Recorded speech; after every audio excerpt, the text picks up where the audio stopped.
Indeed, as you saw the date there, 28th of February is that date where the Rare Diseases Day will be marked for the first time here in Kenya. And I'm joined to have a better understanding of these diseases by Faith Njahira, who's founder, Muscular Dystrophy Society of Kenya. Did I get that right? Yes. And we have Mutena, who's a parent of two children who have rare diseases and founder of Stepping Stones Kenya as well. Thank you both for being part of our show today.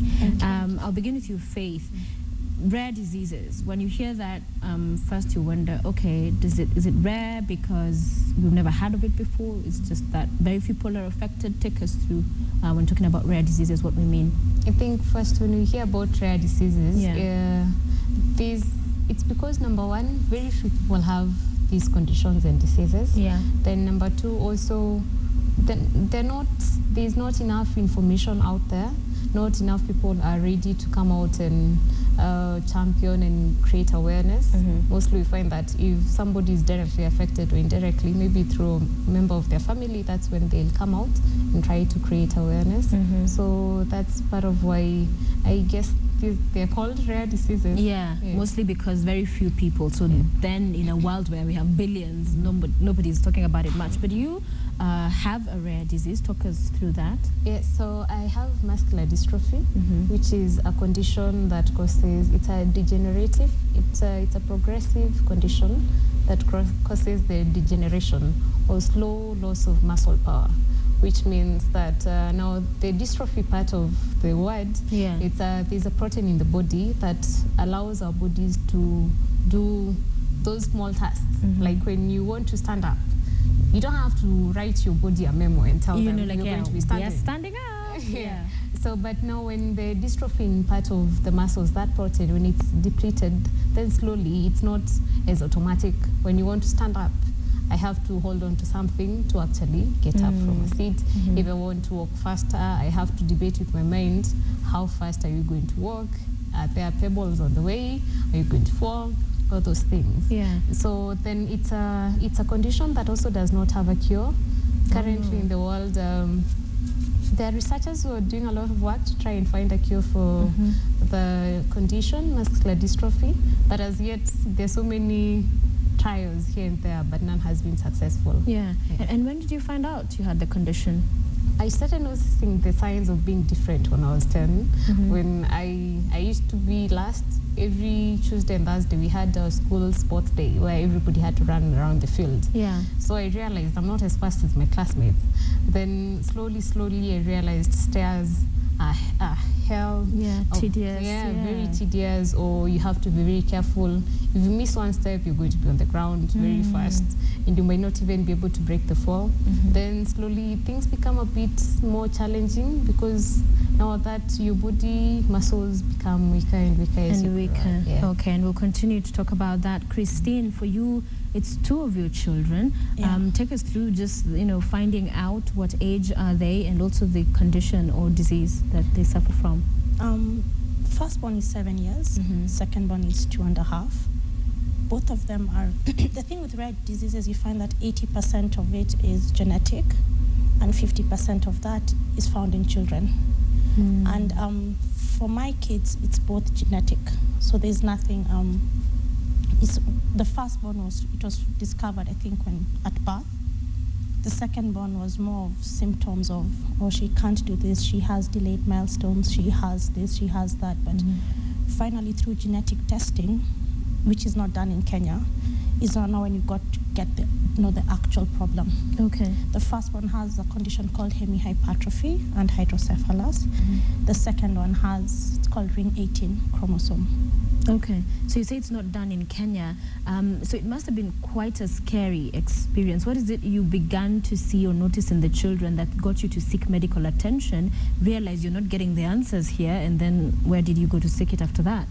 I think it started with the first one, because at least her, when they noticed it at birth, we had a lot of follow-ups with her pediatrician. So we really had a lot of doctor visits and everything, and we knew fine, there's genetic testing, but for her it's okay. Whatever she has, we'll just have to manage and she's good to go.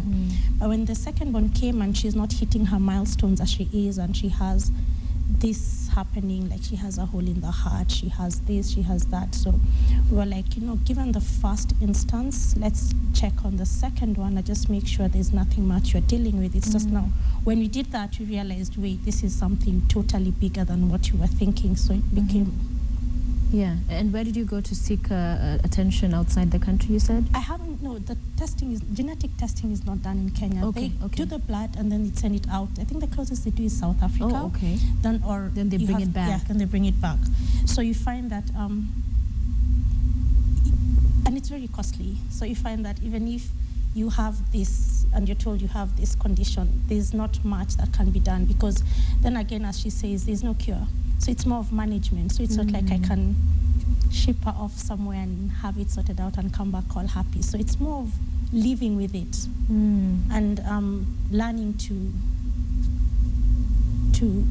manage it day by day, symptom by symptom. And then another child and a different, you said the other child suffers from what? She has ring 18. Yeah.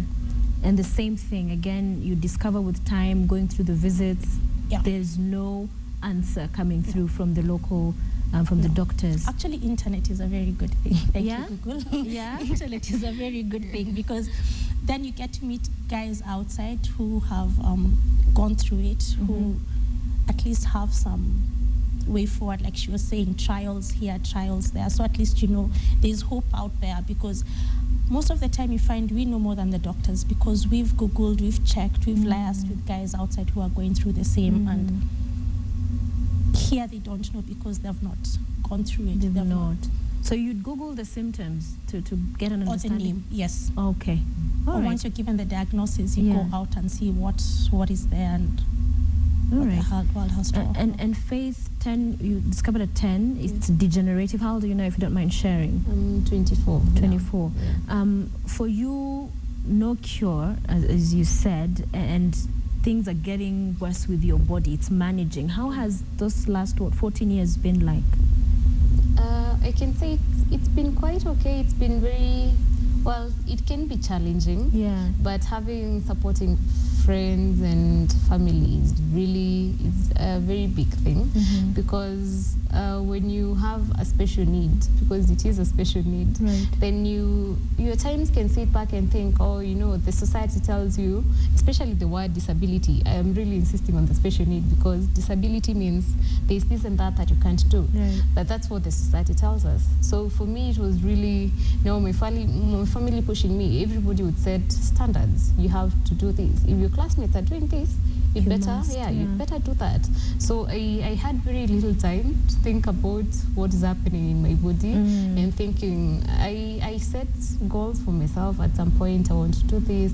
Like in primary, I knew I wanted to be a special needs teacher, maybe because of my special need. Yeah. But so even sitting here and thinking, yes, I've actually achieved that.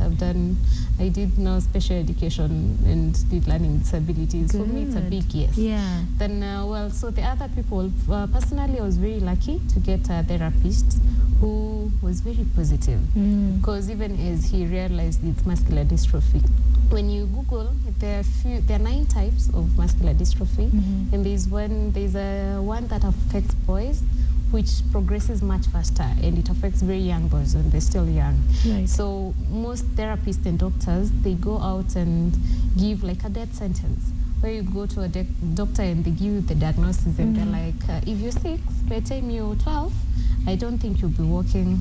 By the time you're 15, your lungs will have given up. Yeah. And your heart will follow suit. By the time you're 18, you might not even live to be 18. So there are those, through now the Facebook page, Muscular Dystrophy Society. When I started it last year, I only knew 2 more people. But now I know 15 people in Kenya who have the same condition. Yeah. And most of them were sitting and thinking they're the only ones, because anyway, they've now heard of anybody else with the same condition. Right. Yeah. And are you the only one in your family? No, I have an older brother who has the same condition too. Okay. Yeah. All right. And for you, you have the 2 kids. What about anybody else in your lineage? Nobody. No. So you're both in organizations that you founded. So for you, was it a need to find somebody you could relate with, somebody you could identify with, to feel that I'm not in this alone? What led you to form this foundation? Personally, it's I've been thinking of like from 10 years up until around 19, I was really looking for information. Then after Form 4, we looked in hospitals, we went to different specialists, neurologists, general physicians, and none of them gave us an answer. Actually, the one who actually gave us the final answer is our occupation therapist. But now for me, it was a relief. It was a very big sigh of relief, knowing finally I have a name to this condition that's affecting my body. So I wanted to go out there and tell those people out there who are wondering what's happening to my body. Because I think when you're all growing up, you're thinking, if I'm running from here to school in 20 minutes, maybe if you're in class 4, maybe at the time you're in class 5, we'll be using 10 minutes, less time. So when you realize that you're not progressing as fast, it can be disturbing.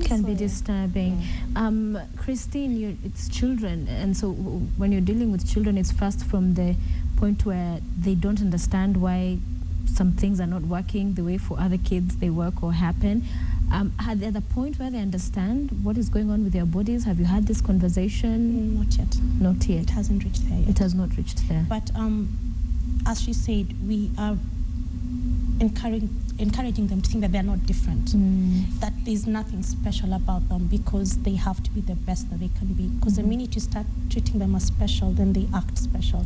So we just give them the same goals as we would a normal kid, if I can call them that, and let them pick it up from there. And your foundation, Stepping Stones Kenya, what is that about?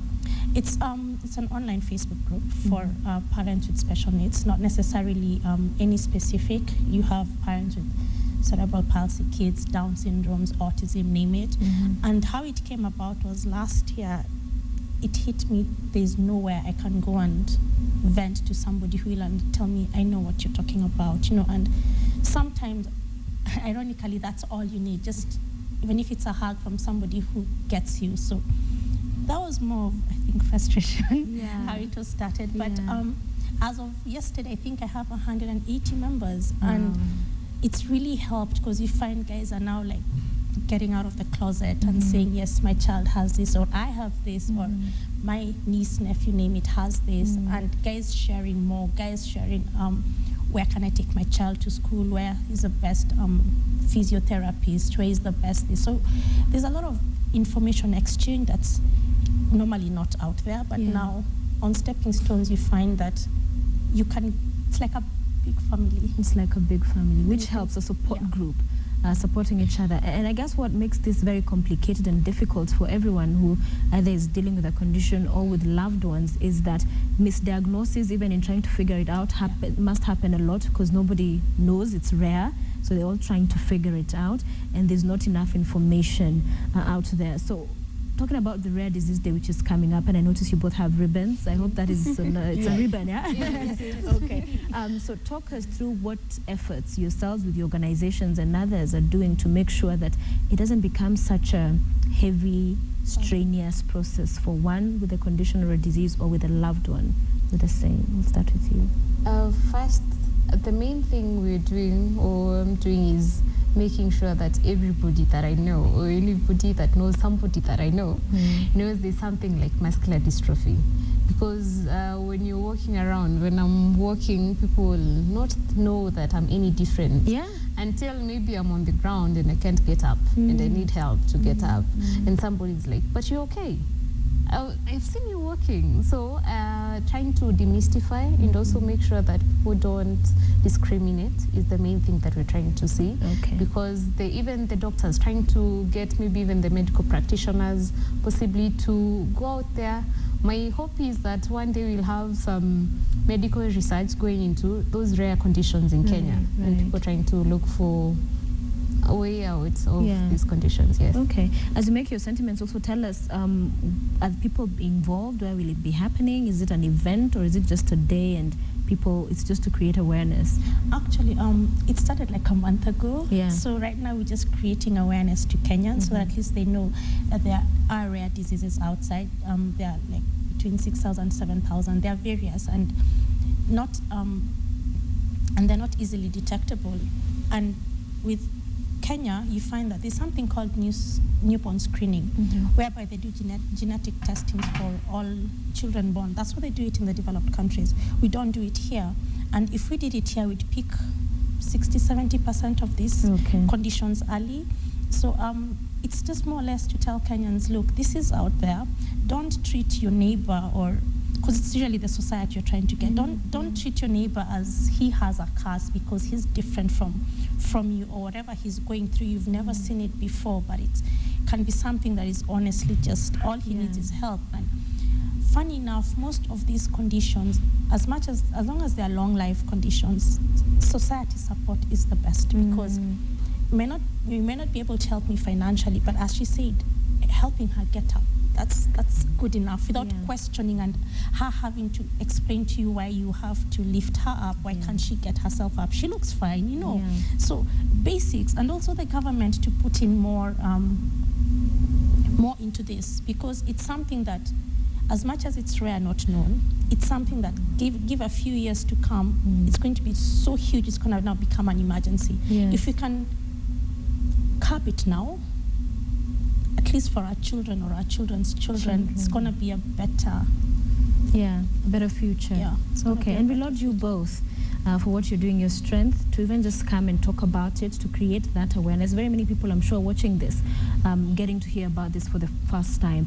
And as you very well put it, it's all about that support, you know, and having people who have an understanding and accommodating of everybody. And so if you want to get more information, you can visit the pages are on Facebook, right? So there's Stepping Stones Kenya, and also Dystrophy Society of Kenya will be posting the links. I'll tweet them, and you can be able to follow up. Christine Mutena and Faith Njahira with us in studio. Thank you so much, and the very best on the 28th.